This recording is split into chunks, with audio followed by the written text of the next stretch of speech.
Image, this is Jessica Wood. View more credit. University of Guelph. A new University of Guelph study has revealed that people in open relationships are as happy as their coupled-up counterparts. We found people in consensual, non-monogamous relationships experience the same levels of relationship satisfaction, psychological well-being and sexual satisfaction as those in monogamous relationships, said Jessica Wood, a PhD student in applied social psychology and lead author of the study. This debunks societal views of monogamy as being the ideal relationship structure.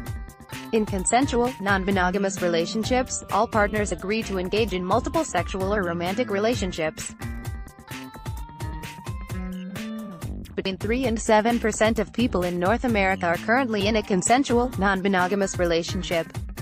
It's more common than most people think, said Wood.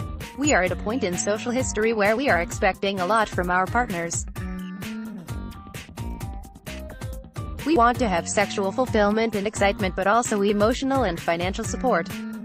Trying to fulfill all these needs can put pressure on relationships.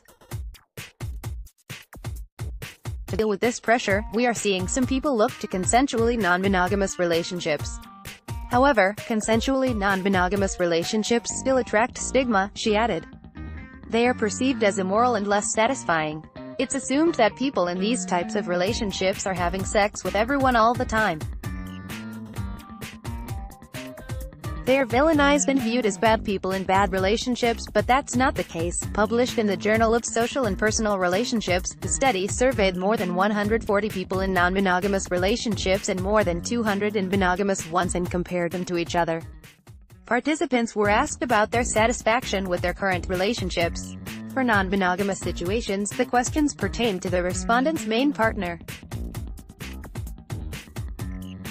Among the questions, the researchers asked how often respondents considered separating, whether they confided in their partner and what was their general level of happiness.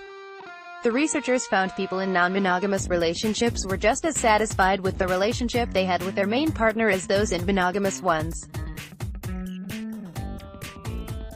Wood's analysis found that one important predictor of relationship satisfaction is not relationship structure but rather sexual motivation. In both monogamous and non-monogamous relationships, people who engage in sex to be close to a partner and to fulfill their sexual needs have a more satisfying relationship than those who have sex for less intrinsic reasons, such as to avoid conflict, she said. Ultimately, if you are fulfilling your psychological needs and are satisfied sexually, you are more likely to be happy in your partnership no matter the relationship structure, she added. This research shows us that our choice of relationship structure is not an indicator of how happy or satisfied we are in our primary relationships.